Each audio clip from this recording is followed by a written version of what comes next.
Sejam todos muito bem-vindos para mais um episódio do Pomodoro Podcast. Mais uma vez aqui ladeado dos meus amigos Bradson Camelo e Levi Pessoa. Meus amigos, no último episódio estivemos aqui com o Carlos Nitão, procurador-geral do FNDE, e ele deu uma contextualizada de forma geral no programa em si, nas normativas do FNDE e dos problemas conjunturais que existem na educação e no repasse de recursos. Mas hoje estamos do outro lado da linha, estamos na ponta onde tudo acontece. Estamos aqui, temos a honra de estar aqui com o secretário de Educação de Itapsuma, nosso querido Gesanias Rodrigues, a quem vou deixar para Levi fazer a devida apresentação. Mestre Gesanias, prazer, viu, de ter aqui. Eu sei que você tem muita tarefa lá no município e deu essa oportunidade para vir aqui. É interessante, porque aí a gente vai fazer esse rebate aí com o Nitão, já que esteve aqui do FNDE. Gesanias Marcos e Bradson, e para quem não conhece, é secretário de Educação de Itapsuma há mais de 9 anos. Tem formação em História e mestrado em História, MBA em Gestão e Governança Pública. E atua aí no município lidando com a educação, um desafio aí com a educação há mais nesse tempo aí, 9 anos, né, Gesanias? Bom, seja bem-vindo aí te pergunto, te digo aí. Pode falar sobre tua experiência na educação. Conta sua história. Rapaz, são 9 anos à frente da educação. Acho que, como tantos outros secretários de educação, a gente chega sem saber muita coisa de como é que funciona a administração pública, porque é uma coisa muito específica a gestão da educação. Mas é uma palavra que a gente repete muito, acho que não dá conta do que a gente faz, é desafiador. Sempre vai ser desafiador, mas eu acho que a educação ela precisa conter um propósito, apesar de que a administração pública é muito complexa. Muito.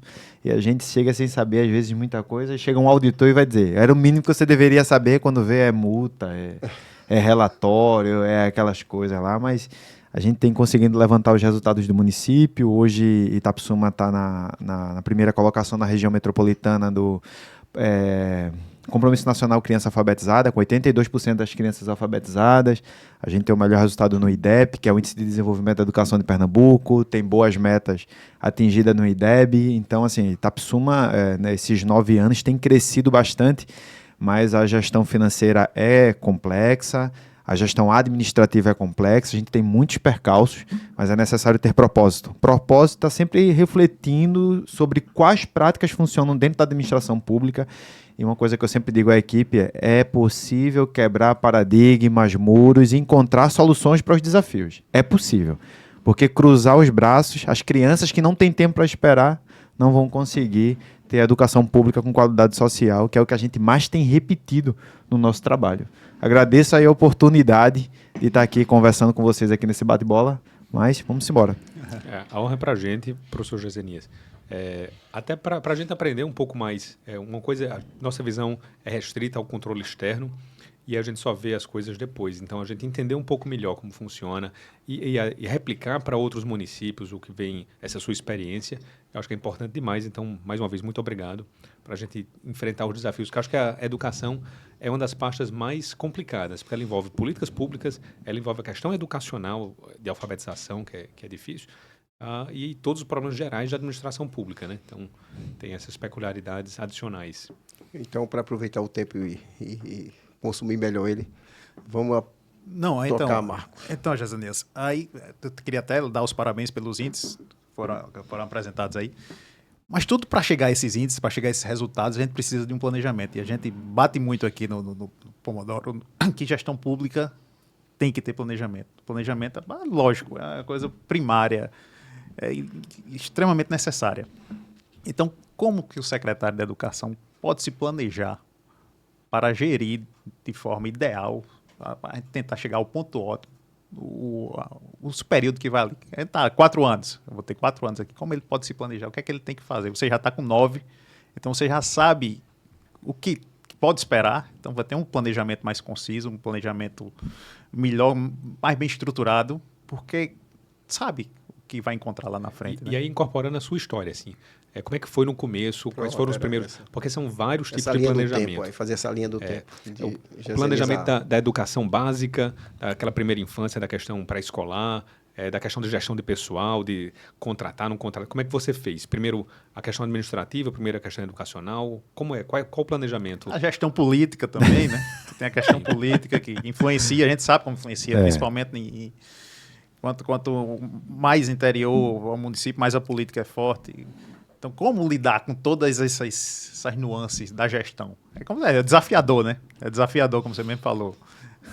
Fica à vontade. Quando a gente pensa em planejamento, quando a gente está no MBA, isso assim é bom para fazer um trabalho, assim, você escrever alguma coisa, metas a médio, curto, longo prazo, planejamento estratégico, o que é que vai ser feito primeiro, quais são os recursos. No incêndio que a gente vive e com a correria a que somos colocados e a pressão do dia a dia, a gente não tem como honrar o planejamento, não. A gente constrói metas. Na educação, a gente olha para um documento chamado Instrução Normativa. Na Instrução Normativa, a gente faz um recorte primeiro do calendário. No calendário letivo, a gente se preocupa, a primeira coisa, com a nossa aprendizagem. Como é que vai ser o desenvolvimento do ano letivo com a aprendizagem e, principalmente, a formação dos professores. Formação continuada e formação em serviço.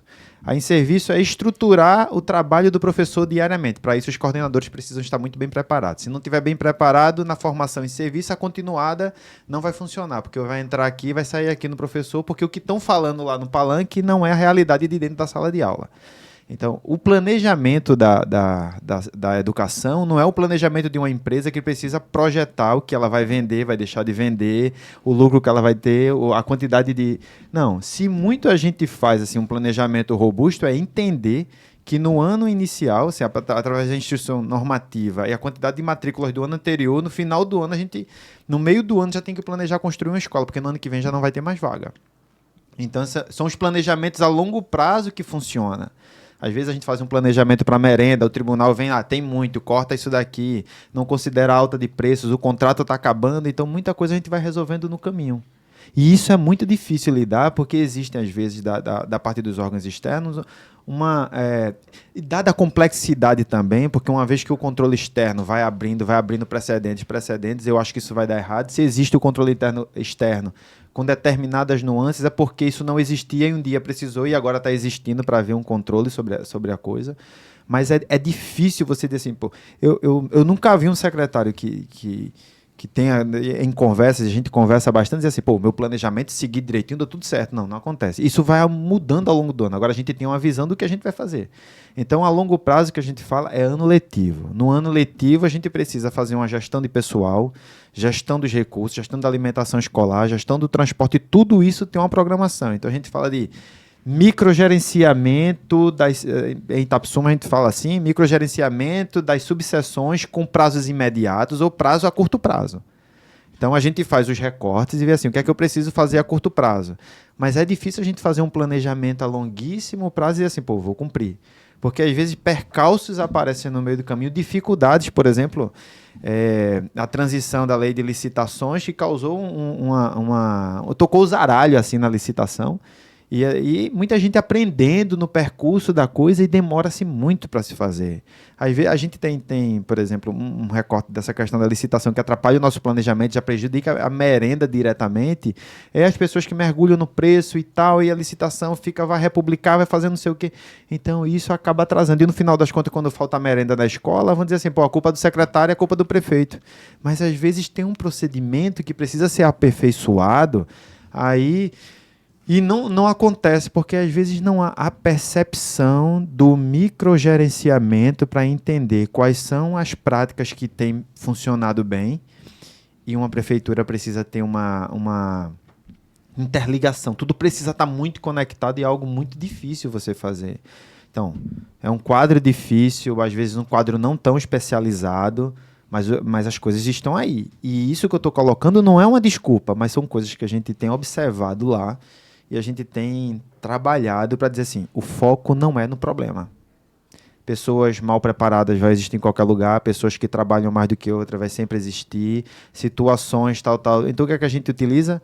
previsibilidade, preservando o nosso planejamento anual, porque o nosso planejamento anual, obviamente que o financeiro é importantíssimo, o cumprimento dos percentuais, agricultura familiar, os 25% de manutenção e desenvolvimento do ensino, mas também a gente precisa verificar, né, porque na educação somos professores, ninguém tem cargo administrativo, assim, formação administrativa em direito administrativo, em licitações para entender tudo, a gente vai aprendendo ao longo do caminho. Por exemplo, uma das coisas que a gente faz é aprender com os relatórios do TCE, do nosso município, dos outros municípios, para ver assim, pô, como é que a gente pode antecipar alguns problemas, determinados procedimentos que a gente está fazendo aqui, a gente não está conseguindo aprender. Então, com esse olhar de previsibilidade, talvez a gente trabalhe mais na profilaxia para preservar o pedagógico, porque tudo é que a gente chama ramificado. Se o pedagógico é o coração de todo o trabalho da educação e o que a gente faz administrativamente é para dar as condições para o pedagógico se desenvolver plenamente, então a gente fica preocupado que toda essa sustentação ela consiga dar o suporte necessário para que o projeto pedagógico consiga andar. Porque se eu tiver problemas no financeiro e não pagar o professor, impacta na sala de aula. Se a licitação tiver um problema na merenda e não tiver comida, o aluno que não receber a primeira merenda quando chegar na escola vai começar a bocejar, não vai aprender, não aprendendo, os índices caem. Ele não vai aprender. Vai deixar de ir para a escola porque vai precisar trabalhar para comer. Então, são vários problemas que eles acabam se desdobrando em outros problemas e a gente tem que estar o tempo todo aferindo. Acho que as grandes empresas devem fazer isso. E um parênteses que eu abro aqui é quando eu converso com uma empresa que a gente tem sido procurado por várias empresas de aplicativo. Eu gostei do trabalho de vocês, quer testar isso daqui? Aí eles dizem assim, pô, vocês parecem com uma empresa privada, não parece com um órgão público, não. Porque a gente precisa sentir como é que está chegando o trabalho que organizamos e que preparamos lá na ponta. Como é que o professor está vendo, por exemplo, a diminuição do processo de burocratização, de preenchimento de diário escolar e outras coisas? Como é que o transporte escolar está atendendo? Como é que a gente pode otimizar a rota? O tribunal diz, olha, tem que trabalhar a economicidade, tem que atender os alunos da área rural, que é a prioridade. Mas os alunos que moram distante, os pais trabalham, não conseguem, não. Mas o auditor diz que é a obrigação da família. Pô, mas o pai precisa ir trabalhar e a criança pega o ônibus sozinho na frente de casa. Pô, eu estendo a rota. Então, será que eu estou fazendo alguma coisa ilegal? Então, são coisas assim que a gente tem que administrar e ao tempo todo a gente está fazendo microgerenciamento de situações, agrupando experiências para que a gente consiga trabalhar para o sucesso do projeto pedagógico. A gente não fala de planejamento na rede. Talvez alguém mais ligado à questão orçamentária fale em planejamento, mas assim, o projeto pedagógico. Como é que eu penso a entrada dessas crianças nesse ano e quais são os objetivos que eu vou definir para o cumprimento do ano letivo? Que as crianças tenham um bom rendimento escolar. Se ela vai ter o rendimento escolar, tem toda uma estrutura por trás que ninguém vê, trabalhando para auxiliar. Então, são órgãos que se interdependem, estão juntando força para trabalhar no planejamento do ano escolar. Esse é o foco. Em Itapsuma, o foco do nosso trabalho é a política pública voltada para o aluno. Ninguém trabalha para prefeito, ninguém trabalha para vereador, a gente trabalha para o aluno. E o aluno dando certo, a família dando certo, isso repercute como política pública em todos os governantes que investiram e acreditaram naquela ideia. Então, às vezes, se tem a ideia de, não, vou fazer isso aqui porque eu não vou usar a farda não, porque é uma farda política. Não, política é o seu posicionamento que não está olhando que o professor tem que dar o exemplo em sala de aula. Então, se eu peço a farda ao aluno, por que eu não posso usar? Às vezes eu me deparo com esse tipo de coisa. Então, a gente precisa ter ideia clara e lembrando que projeto da educação, a gente tem uma coisa muito importante. Dentro do propósito, é um componente filosófico. Então, na educação, a gente tem uma área administrativa? Tem, mas ela serve ao nosso planejamento, propósito e filosofia pedagógica para alcançar os resultados. E, Jezanias, pegar um recorte bem específico que você tocou muito, foi a questão pedagógica. Como é que vocês fizeram, que sem dúvida deve ser um grande desafio, a mão de obra, professores, vocês têm lá mesma equipe. Como é que você faz para que o professor consiga melhorar o seu resultado, o índice, o resultado das escolas lá do Itapsuma é um dos melhores de Pernambuco. Como é que vocês conseguiram isso? Como é que foi essa mudança? Porque a educação continuada sempre tem, né? E o que foi? Assim, vocês motivaram os professores como, ou fizeram com que eles se aprimorassem de que forma? Eu acho que quando a gente tem objetivos claros, a estrutura tem que servir aos objetivos. Não adianta, dentro de um recorte de uma instituição, ter determinadas coisas que não servem ao propósito maior. Se eu tenho uma seção de pessoal dentro da Secretaria de Educação que não acompanha os professores, acompanha as licenças, e a gente aprendeu muito, tem um índice de gestão e índice de efetividade da gestão municipal, o IAGM, não sei se o Tribunal de Contas tem aqui. Misericórdia. Tem aqui, né? Então, a gente aprendeu muito com isso, porque ele apontou um indicador. Eu nem sonhava em falar em indicador um tempo atrás. O tribunal começou a olhar a quantidade de faltas que o professor tinha e perguntar a gente o que é que a gente fazia para evitar essas faltas. Isso no início do IAGM, lá com a gente, né? Porque você cheguei em 2017, então quando a gente olhou, disse, pô, o professor que falta, ele tem o direito para faltar, mas também ele não está repondo a aula para o aluno. Ao tempo que o tribunal questionava que eu colocava um professor substituto para aquele que só vivia de licença, tinha uma lei maior que protegia mais o professor naquela licença. Então, o aluno estava perdendo cerca de 40 horas durante um semestre de um determinado componente curricular, por exemplo, ciências, que era muito... Então, se você não tem uma seção de pessoal que ela não se resuma a olhar folha de pagamento, quem recebeu, quem não recebeu e quem pediu vale transporte, mas ela olha estrategicamente, você tem mecanismos e indicadores para o efetivo exercício do trabalho. Faltou, então, por exemplo, às vezes um gestor na escola não quer se indispor. Então a gente pedia o relatório do ponto e nunca vinha faltas. Então, vamos na escola, então a gente dá o susto e pega o ponto lá. Então o ponto não estava assinado. Então quando via já vinha assinado e no dia que a gente tinha lá, o cara não estava na escola e depois a escola abonava. Às vezes a gente tem que perceber que onde defendemos determinado setor, estamos prejudicando o outro. Sim. Se eu tenho água limitada aqui e eu tiro do copo dele e boto no meu, eu vou matar minha sede e vou deixar ele com sede. Agora, qual é a prioridade? É eu ou ele? Eu que estou falando mais, ele que está calado, que tem que beber água. Então, o aluno é a prioridade na escola, então a seção de pessoal ela tem que estar alinhada aos desafios e aos problemas com microgerenciamento do pessoal. Esse é um dos pontos. Gerência de planejamento e avaliação. Como é que a gente está vendo as avaliações? Vamos acompanhar os professores? Porque formação continuada com conteúdos que não sejam coerentes com o que está acontecendo dentro de sala de aula, não adianta você ir para um podcast conversar com auditores que você não conhece nada de auditoria. Sim. Então, às vezes, as formações acontecem assim, chega um tema aleatório. Então, o tema da formação tem que ser o que está sendo trabalhado dentro da escola. Mas a formação continuada lá é fornecida por uma contratação que vocês fazem? Não. Somos nós. Nós levantamos as informações com as coordenações pedagógicas. E existe uma avaliação que a gente faz com os professores e eles colocam, vocês deveriam fazer isso aqui. Há uma escuta. Existe uma diferença de participação, assim, gestão democrática, né? Todo mundo dizer assim, isso, e a gente fazer tudo que todo mundo está mandando, não. É todo mundo ser ouvido. E que essa escuta... Então, tocou nisso, na questão do transporte. De ouvir quem vai receber a política pública. A gente ouve os pais no transporte escolar, tem um canal aberto. Chega lá no WhatsApp da secretaria, clica transporte escolar, você fala direto com o chefe do transporte escolar. Então a gente pode pensar que ele viu. Nitão saiu agora, né? Saiu agora. Pode pensar que ele assistiu, mas não assistiu. Não vi. Então o transporte escolar, tô ouvindo lá quem tá na ponta do transporte escolar. Tá antes de Nitão, né? Então ele que ensinou a Nitão lá. Os professores no final do ano preenchem o formulário, tô sentindo falta disso, devia ter isso, vocês não fazem isso, não sei o que. E uma coisa engraçada é que quando a gente mandava o formulário, ninguém preenchia porque tinha medo de ser perseguido.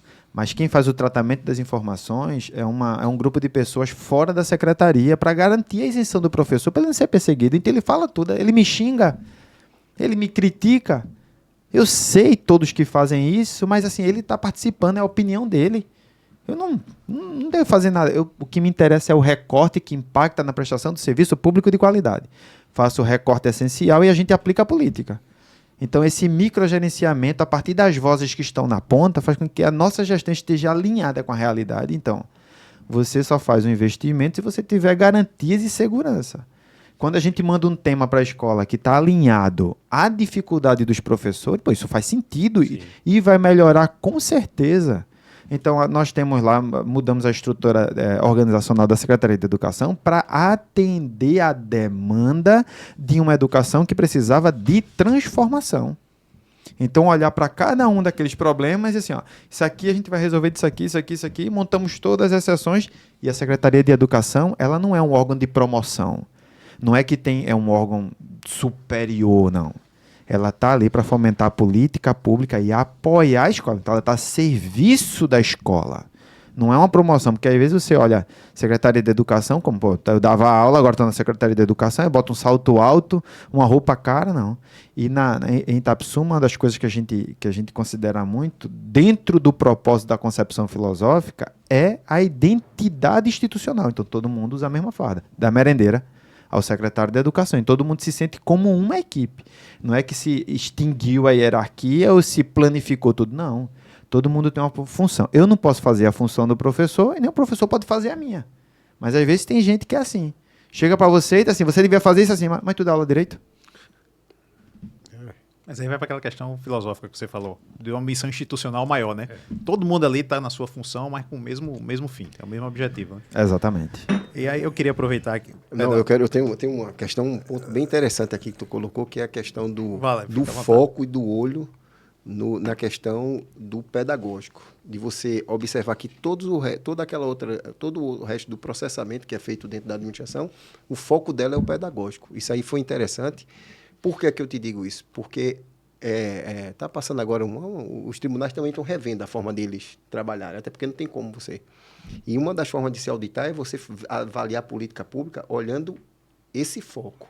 Não interessa se você aplicou 25% da educação, se você não atingiu um resultado de um indicador. Então, é o foco pedagógico. Né? Então, assim, o que é que eu vejo que muito se alinha, muito, assim, me deixa esperançoso, é que, do ponto de vista que você está colocando e do ponto de vista que a gente está tentando se reavaliar as políticas, tem um encontro agora em Maceió dos tribunais de contas, com certeza o pessoal vai tocar nessa questão dos auditores, pela questão de se mudar esse foco, para se olhar que há os pilares, essa política de orçamento, folha de pessoal, tudo, mas você tem que olhar o foco da política. Qual é o foco? É a melhoria da pedagógica, é buscar o melhor. Transmitir o conhecimento, preparar. Para poder dar o resultado, Marco. Está entendendo?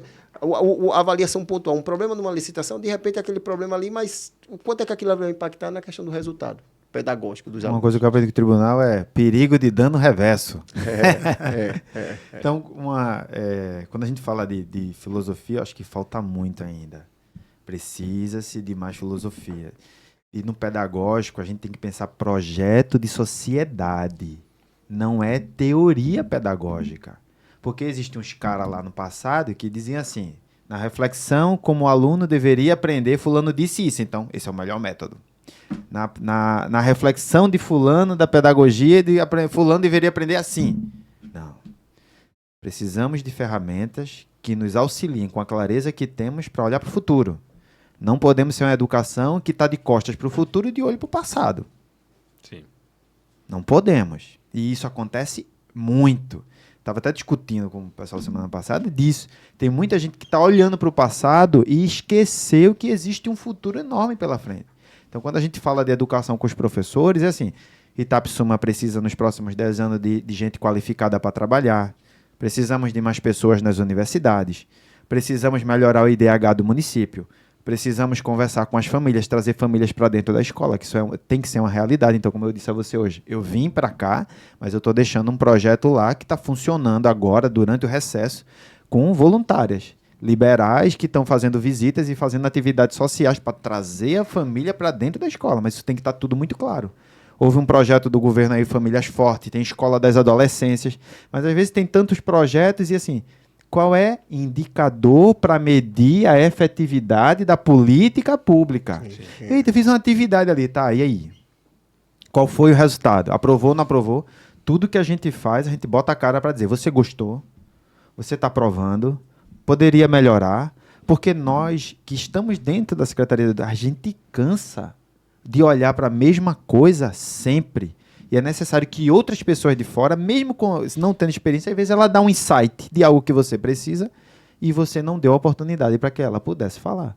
Então, quando a gente olha o projeto filosófico da educação, e eu evito estar falando político, pedagógico, o projeto filosófico da educação, que é mais grandioso ainda, é de construir uma Itapissuma melhor no próximo decênio. Isso é um desafio grande, assim, é mudar toda a sociedade, né? Tem resultados de longo prazo. Eu ia fazer uma pergunta aqui, mas como eu já vi aqui que no timer tá chegando o momento Pomodoro, 10 segundos ali no... Então, vamos deixar... O Pomodoro vem de tomate, Sim, né, italiano. sim. Então, tem um tomatezinho aqui, só que ele não funciona, então a gente usa o timer. o timer do... Aí, pronto. Pronto. Eu tenho que botar aqui para fazer um corte lá no vídeo. E o momento Pomodoro, como a gente tinha conversado, é essa técnica de produtividade que você trabalha 25 minutos e descansa 5. E o nome Pomodoro vem por conta do tomate. Eu vou ter que cortar essa parte, o cara Bratos que- fala toda vez isso. Não, mas ele faz mal, não. Deixa o bichinho que ele É, gosta. não é possível que o pessoal Vou não... ter que cortar essa parte. É a parte que ele... o pedaço é aqui. agora já entrou. É, No dá pra Pomodoro falar. já ele pode dar uma... Não tocar. Sempre Aí voltando a gente que vai o ter foco. esses 5 minutos aí que não vamos falar de educação, nem de secreto, nem de gestão. Vamos falar de aleatoriedades aqui. Aí depois a gente volta, a gente toma um fôlegozinho, respira. Inclusive, eu acho que vou ter que botar ali as falando muito rápido? Não, meia hora. Eu ia tranquilo. comentar isso. Meia hora aqui. Eu acho que se eu botar no 0.5 já vai dar 1 hora aqui. Porque Já vai dar. Bota... Já vai dar, já 75. bateu aqui o tempo pode- todinho aqui. Não precisa mais nem. Se quiser encerrar agora. tem. Jezeni, tu é músico, né? Tu não tem, né? Com meus 21 anos, eu estava no mosteiro de São Bento, candidato à vida monástica. Então, eu aprendi gregoriano, latim, tocar órgão, um pouco de alemão, um pouco de Aí, Prato, italiano. tá fora. Francês e alemão aqui. Então, meu mestrado foi em cima do... Latim, né? Foi. Latim, Brato, fala. Fala aí, Brato. Meu...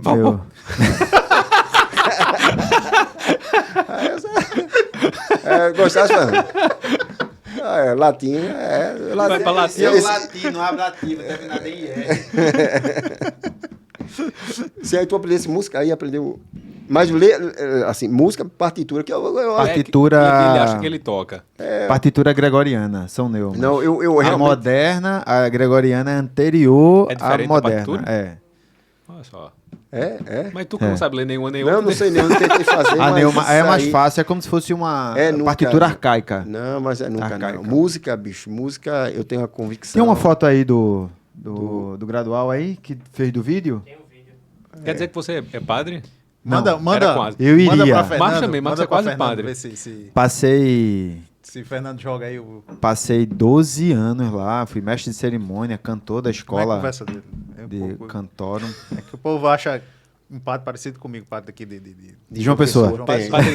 Padre Nilson. Padre Nilson. Um padre que é Depois cantor. tu pesquisa, depois eu vou mandar foto pra tu. É a cara dele. Deve parecer muito. Aí a gente toda Mas vez- ele colocou o cabelo agora, ele não quer mais parecer comigo.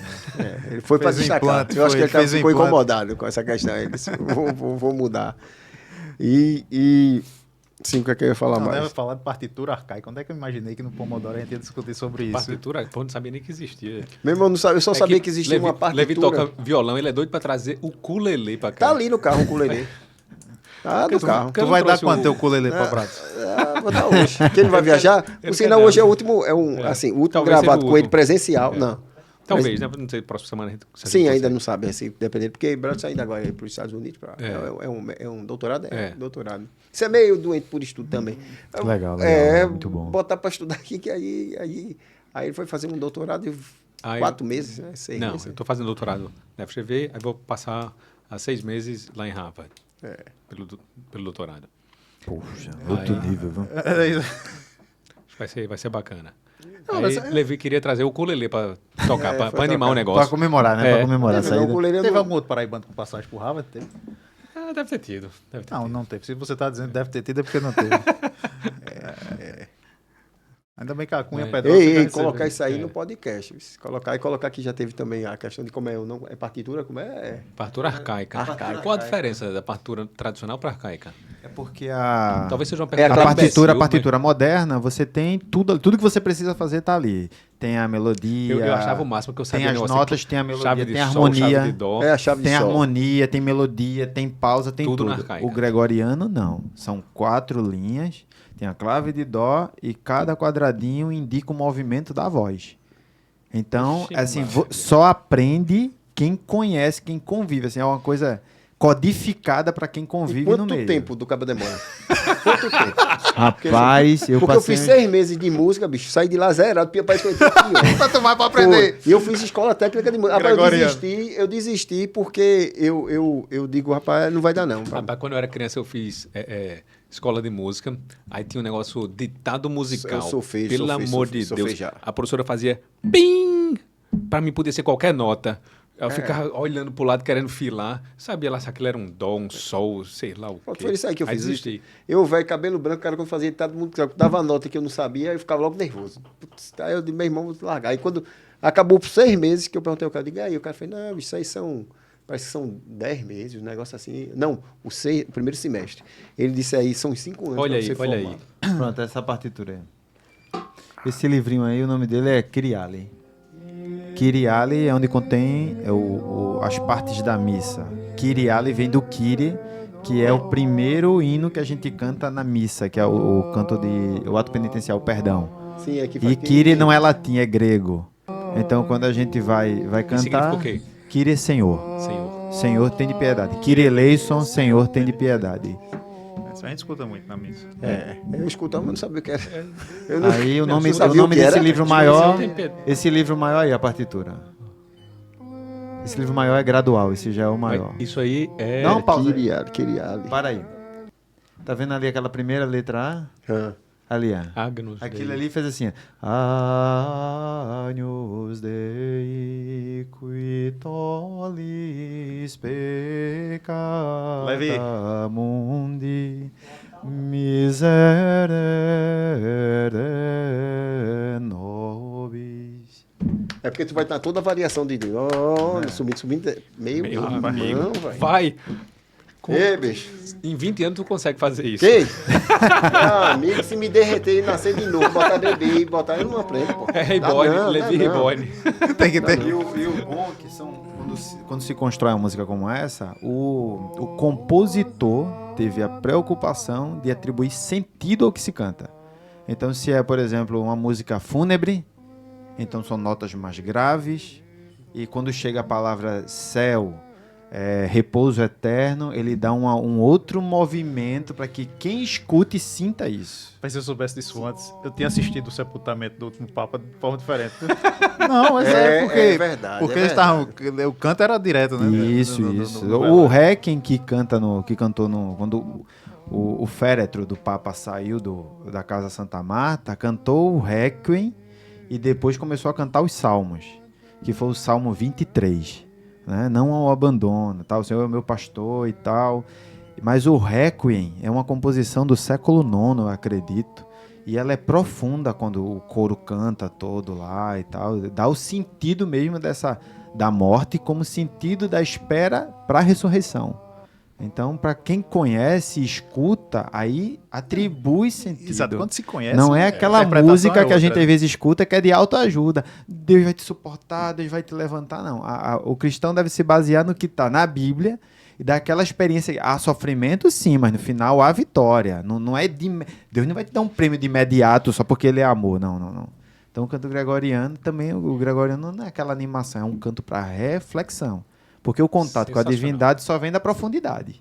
Se você tem aquela conexão, entendeu? Tem que ter muita fé para assumir uma gestão no Secretaria da Educação. Oxe. Rapaz, eu tava dizendo hoje, chegou um pessoal lá, aí eu Vamos disse, voltar já. Já não, aproveitar Já essa pega, deixa. aproveita e vai. Aproveitar, deixa pra gente voltar ao assunto de novo. chegou lá o pessoal, fui atender o pessoal, minha pressão baixou de misericórdia, a energia aqui tá foda, vamos ver. Eu avisei os meninos lá, quando eu voltei pra sala normal, eu digo, volta ali mais não. Então, pessoal, retomando. Nem com muita fé pra... Depois desse momento Pomodoro gregoriano aí, vamos voltar. Não, o aqui. momento hoje foi. Esse Foi, foi, foi profundo, foi profundo, viu? Meu amigo Jezanias, como é que a gente lida, como é que o secretário de Educação lida com a previsibilidade, disponibilidade orçamentária e financeira e esses percalços? Que eu ia falar sobre isso, aí começou o momento Pomodoro. Tem as imprevisibilidades, mas você tem aquele orçamento ali que está Apertado. apertado. Com muito ansiolítico. E fé, né? Muita reza. E fé. Isso. Não, mas aí outra pergunta que eu queria... A verdade, a pergunta seria essa. A disponibilidade orçamentária e financeira tem acompanhado o aumento das necessidades Não. da gestão? Não. É incoerente. O que é que tem aumentado mais? Qual é o calo? E nesse gancho, a questão do antigo Fundeb para o novo Fundeb, a questão de no que é que isso aí repercutiu nessa questão orçamentária, já que envolve a questão de receita. Quando a gente fala dessa previsibilidade orçamentária, dá um exemplo, né? A alta dos preços, o cara está vendendo lá, então a gente compra a merenda e às vezes não consegue pagar no mês tudo, aí fica um pedaço, sempre vai se arrastando um pedacinho ali, e o cara fica reclamando porque aumentou, que é realinhamento de preço, não sei o quê, aumenta o custo. Isso é muito complicado. E às vezes para a gente fazer uma suspensão desse fornecimento é mais complicado ainda. Mais difícil ainda é dizer assim, hoje não tem merenda. A gente faz adaptações no cardápio. Todo mundo faz adaptação no cardápio para não deixar faltar. Porque a gente sabe que a vulnerabilidade nutricional e social dessas crianças demandam um cardápio efetivo. O Tribunal de Contas de Pernambuco está até fazendo um trabalho com essa questão da merenda. Então a gente não deixa faltar, mas essa imprevisibilidade faz com que a gente... A queda de recursos, por exemplo, o FPM caiu, o ICMS também caiu, é atraso na merenda, porque não pode faltar na escola. Então quem arca com isso é o fornecedor. Né? Quem segura a bomba é. Então quem entra em a empresa que entra hoje para fornecer ao município, ela tem que estar preparada para passar 3 a 4 meses recebendo, não tudo, parcelas, partes. Porque não pode faltar. Se faltar, a bronca é maior. Com certeza. A questão é essa. Sobre o Fundeb, né, que é a segunda coisa, o Fundeb atual, o novo Fundeb, antes a gente comprometia tudo com o Fundeb. Pagamento de folha. O bom é que hoje o Fundeb está dividido em algumas parcelas, ele aumentou. Também a gente tem visto um aumento significativo nos repasses do Fundeb. E aí você tem 3 fontes que nos orientam a gastar especificamente, que é o VAR, que existem condicionalidades. Então, quem pensou o Fundeb estava ciente, estava de dentro de todas as dificuldades que a educação passava. Porque inventar o VAR, o VAT e o VAF é uma forma de forçar as redes municipais de ensino e secretarias de educação a se adequar dentro de uma gestão por resultado, dentro da efetividade, destinação de recursos de forma equitativa. Pô, vamos privilegiar a educação infantil, vamos comprar equipamento para as escolas. Se eu pego só o Fundeb e pago com folha, como é que eu vou comprar equipamentos? O salário educação é insuficiente para tudo que a escola está precisando. Por exemplo, ar-condicionado, era um problema que a gente tinha, abrindo um adendo, por exemplo, se a gente não acompanha na ponta, o pessoal de serviços gerais, o nosso quadro auxiliar, limpava a sala com o ar-condicionado ligado. Aí o pessoal botava a mão na cabeça, pô, a poeira, o ar-condicionado não vai durar muito tempo, não sei o que, janela aberta, porta aberta. Quando a gente desenhou um procedimento para dizer, olha, por conta disso, a incidência de equipamentos quebrados reduziu significativamente. Além do consumo de energia. Né? Além do consumo de energia e reduzindo a manutenção, já é um dinheirinho que sobra para a gente contar os centavos e fazer aquela mágica ali. Isso aqui eu vou pagar, isso aqui eu vou... Todo mês é assim. Eu não sei se existe hoje um secretário de educação que não escolha quem vai pagar e quem não vai pagar. Quais são os serviços que ele vai manter e quais são os serviços que ele vai precisar fazer um adiamento. Mas eu digo uma coisa, a quantidade de cobranças que estão sendo feitas aos municípios são muito necessárias, obviamente, mas a transferência de recursos não está acompanhando. Não acompanha, né? Não está acompanhando. O novo Fundeb foi ótimo. Essa grita é quase de todos os secretários, né? Não acompanha. Porque tem carreira, hoje a gente tem muitos institutos de previdência privada. O próprio regime privado, próprio. Regime próprio, né? O regime próprio quebrado. Muito quebrado. Não sei como é que o cara inventa um negócio desse que a longo prazo eu não sabia que ia quebrar. É porque no curto prazo funciona, então eles nem se preocupam. Puxa. Deixa a bomba para depois. Então, assim, a quem pergunta, você diz assim, quebrou. É porque na época, quando a prefeitura está aportando. Criaram uma ilusão para os municípios. Se os municípios soubessem o que ia ocorrer hoje, eles não tinham aceitado. Mas o problema é que na época criou-se uma ilusão de que seria bom. Aí vê, a prefeitura hoje faz um aporte de X que faz falta para o orçamento municipal. Para cobrir o rombo. Para cobrir o rombo de uma coisa que no desenho estava ótimo, mas na prática quebrou. Mas não, a crítica não é a instituição, não as pessoas, que elas têm o direito líquido certo, contribuíram, e assim, pô, no mínimo, uma aposentadoria digna. No mínimo. Ninguém merece estar aposentado sem ter que trabalhar para complementar o dinheiro do remédio, ajudar a família, não sei o quê. No mínimo, ter qualidade de vida. Então, isso tem sido visto porque muitos municípios têm aportado. Se não aportar, dá ruim. De um jeito ou de outro, você tem que fazer. Tem ali que está suplemento. Mas com as demandas que a gente tem, o VAR, por exemplo, redução das desigualdades, preenchimento do censo com mais seriedade. Então, foi um mecanismo que foi criado dentro do novo Fundeb que impactou numa gestão mais ágil dentro da Secretaria de Educação, baseada em indicadores. Como é que vocês reduzem, por exemplo, a desigualdade?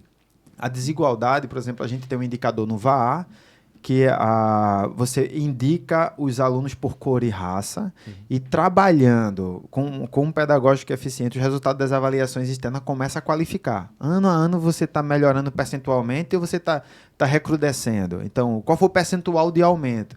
Então, isso é percebido que a redução das desigualdades, principalmente em crianças de cor negras, isso está acontecendo. O problema que a gente tinha, por exemplo, no município é que pessoas negras se identificavam como brancas. Então, isso existe todo o Estado brasileiro criou aí, através do Ministério da Educação, um trabalho, que é o PNQR, acho que a sigla é essa, de um trabalho que a gente precisa fazer para uma melhor conscientização das famílias, elas se aceitarem e se identificarem como negras. E quando a gente tem um IDEB, um IDEP bom, isso impacta, assim, isso é redução da desigualdade quando a criança está aprendendo. Quando há menos retenções no ciclo, e aí o pessoal está reclamando dessa coisa do ciclo hoje, né? Mas quando tem menos retenções, não é que, não, a gente está aprovando mais e retendo, não. A qualidade da aprendizagem, a partir das avaliações externas, tem demonstrado que, a partir da aprendizagem, as desigualdades estão sendo reduzidas. Isso conta também com o nível de renda da família e tal, mas isso é uma coisa. Outra coisa, dentro da escola é aprendizagem. E nessas mudanças todas, o que é que a inteligência artificial está ajudando? Sem dúvida é um desafio para qualquer área, e na educação em especial é um grande desafio, seja para o bom uso, né? Porque mal usado é um receio comum que as pessoas têm, que os jovens, eles não só usem, mas eles abusem da inteligência artificial, deixando de ter o processo cognitivo tradicional. Então, como é que vocês estão usando a inteligência artificial para ajudar na educação lá em Itapissuma? Acho que a gente precisa identificar uma coisa, que o ser humano ele é analógico, ele não é digital. Então, se ele é analógico, ele precisa de processos analógicos, ele precisa ler muito para decodificar as palavras. Então, cada palavra tem um signo, significante, significado. Então, esse é o primeiro ponto. Segundo ponto, que a lei federal que proíbe o uso de celular na escola, Pernambuco já tinha uma lei estadual e não se cumpria. Às vezes, a pergunta que a gente deve fazer é como está sendo a aula, né? Por que o aluno está usando o celular? Como é que está sendo o trabalho pedagógico em sala de aula? Se às vezes a gente está numa formação que não nos chama atenção, não nos prende, ela é desinteressante, o que é que o aluno vai procurar? Outro estímulo. Estímulo. Então, é uma coisa que a gente precisa refletir. A terceira coisa, quando a gente pensa inteligência artificial, ainda não há um trabalho dentro das escolas para usar inteligência artificial, mas eu acho que os alunos com o telefone fora da escola já usam. Mas os professores, assim, têm visto alguns trabalhos já que os alunos fazem, e aí a gente mudou a estratégia, a produção textual só faz dentro da escola sem o uso do celular. A gente tem uma avaliação que a gente faz com redação, tem uma premiação e tal, dá um tema, que aí a gente consegue compreender o nível de escrita dos alunos. Então, atividades dentro da escola, evitando algumas pesquisas que aconteceriam. Mas a gente não pode fugir dessa demanda. Claro. Porque é o que mais... É mais uma habilidade que o aluno precisa para amanhã, para depois da escola. E tem a aplicação da inteligência artificial dentro da Secretaria de Educação, da gestão. A gente sabe que o processo administrativo... o serviço público ele é burocrático. Então, ajuda no memorando, vamos escrever um memorando aí, a ideia é essa aqui, escreve. Tem uma planilha para organizar o negócio que a gente passava 2, 3 horas. Pega o formulário dos professores aí, vê qual é a ideia aí, grava uma reunião, faz uma ata e vê temas de ação. Então, criando prompts também. Tem uma coisa que os meninos inventaram aí, porque a gente tem um grupo lá, a gente lança desafios para dizer, tem esse problema aqui, eu preciso de uma solução, bota lá na parede e vê quem resolve. E aí a gente vai criar uma IA que consiga refletir a partir de todos os problemas que a gente tem lá. Os caras já estão vendo como montar isso, porque otimiza o nosso tempo. lê esse documento aqui, vê o que a gente precisa responder aqui, avalia, identifica os problemas mais indicados pelos professores, analisa o sistema, quais são as turmas que estão com nota mais baixa. Aplicamos um sistema de avaliação agora para auxiliar, diminuir a burocracia do professor, para que ele se dedique mais ao planejamento e ao estudo, para melhorar a qualidade da sala de aula. Então, a gente assumiu aquela responsabilidade do professor de elaboração de provas. Então, o professor, no acompanhamento que fizemos, 11 dias para elaborar a avaliação, corrigir, enviar, recorreção, lançar notas, não sei o quê. E a IA tem nos ajudado a fazer o tratamento dos dados. Agora, é necessário responsabilidade. Porque, às vezes, a IA escreve um memorando com um negócio absurdo, com palavras fora de contexto, a gente vai lá e dá o ajuste, mas já agiliza. O que a gente precisa é fazer mais em menos tempo e com qualidade. Isso está funcionando. Mas é preciso ainda um trabalho com as escolas para pensar soluções. E não é uma coisa que a gente vai mudar rapidamente. É um processo. Principalmente para o nosso quadro, às vezes, o quadro auxiliar, que não tem formação. Às vezes você não tem uma pessoa com especialização, não sei o que, o pessoal ou terminou o ensino médio, que está dentro de uma escola ajudando na secretaria, ou fez uma graduação e trabalha de manhã aqui, faz de tarde um curso não sei aonde. Então a gente precisa abrir a cabeça dessas pessoas com momentos formativos para que elas vejam que existem ferramentas que no dia a dia poderão ajudar a otimizar o trabalho e reduzir o tempo gasto. Porque hoje quando a gente usa a IA, a gente consegue mais abrir uma planilha e começar a lançar as informações. Deu ruim. Então, se você tem uma forma que é mais rápida, então, para que dê agilidade. Sim. Pensar de forma ágil, com foco na solução do problema. E ajuda até na parte pedagógica, como você falou. Ajuda. Para elaborar provas, eventualmente até corrigir algumas coisas. Para elaborar provas, alguns professores já estão usando. Eles preparam uma aula, bota o tema lá, dá o comando. As provas são individualizadas? Cada professor que faz sua prova não, ou é padronizada? Para a aula, o professor cria o plano de aula dele numa IA, com PowerPoint e tudo lá, ele ganha o tempo, ele tem mais tempo para estudar.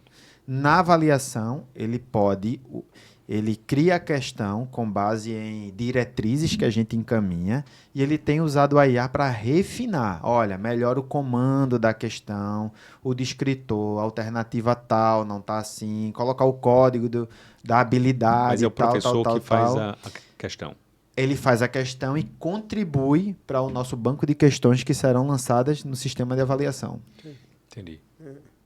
É porque é sempre uma dificuldade ser o próprio professor, ser a escola, porque eu não consigo mais atribuir mais funções à escola, sim. Porque a escola é muito sobrecarregada e o professor também. Então, quanto mais pudermos absorver essa tensão lá e que a escola fique responsável somente pelo pedagógico, o resultado é certo. É excelente. Tem alguns problemas pontuais que inerentes a toda a educação, o sistema de educação, questão de evasão escolar, distorção em idade e série, alunos com necessidades especiais. O que é que pode ser feito para melhorar isso aí, Jezanias? O que é que você tem feito? Em relação ao atendimento educacional especializado, a gente precisa ter muito cuidado ao acompanhar essas famílias e entender a demanda dessas crianças. A demanda está altíssima, eu acho que tem aumentado exponencialmente. Elas precisam ter garantido o direito à educação, dadas as especificidades que elas carregam consigo. Então, a gente tem se desdobrado. É necessário pensar uma política pública de apoio a isso. Talvez, quando a gente recebe um valor por aluno, uma criança que foi incluída num atendimento, matriculada numa turma no censo do atendimento educacional especializado, o valor dobrado que ela receba seja coerente com o trabalho que a gente tem e, às vezes, o financiamento que precisa ser arcado pelo Tesouro. Então, o financiamento não está acompanhando e, às vezes, a gente fica terceirizando. Como? Precisamos de pessoas qualificadas, mas, às vezes, o orçamento não permite contratar pessoas tão qualificadas. A gente dá formação, mas a gente sabe que não é o suficiente. A questão, na prática, o aluno autista tem que ter um acompanhante. Dependendo, né, do grau de suporte, ele precisa ou de uma pessoa que ajude nas atividades dele, assim, um facilitador, um acompanhante, um monitor, como se chama assim nas redes, para dar esse suporte para ele, porque ele sozinho ele não consegue. Por exemplo, vou dar um exemplo. Uma criança que tem TOD, que de vez em quando ela fica super estimulada e acaba, por exemplo, ferindo colegas e tal. Tem que ter alguém ali para estar acompanhando e perceber talvez o momento da percepção que a família não está dando a medicação, por exemplo, e o aluno fica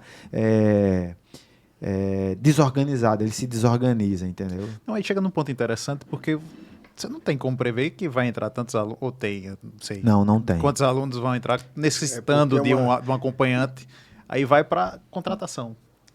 Mas Vai para não há pessoal. previsão. Vai para pessoal. E aí, contrata, faz concurso, aí no próximo ano, não sei. Mas o grande problema é que aí, Gesenias, talvez não me deixe, pelo menos o sentimento que a gente tem quando a gente está avaliando isso é que, assim, quanto mais essa política, às vezes, você começa a absorver, a gestão começa a disponibilizar esse tipo de política, parece que aumenta. É um tipo de público que você não tinha noção de que existia. Certo que aí nesse meio aí pode ter algum viés nem todo mundo deveria ser, cada um deveria ser dado o tratamento conforme a sua limitação, a sua questão, mas há uma demanda que a gente vê que houve um aumento muito grande na questão dessa necessidade para o aluno especial. E agora uma pergunta que eu teria também para fazer, até que ponto é que as outras pastas, como saúde e assistência social, elas se envolvem nisso? Aí eu lhe pergunto. Saúde, infraestrutura.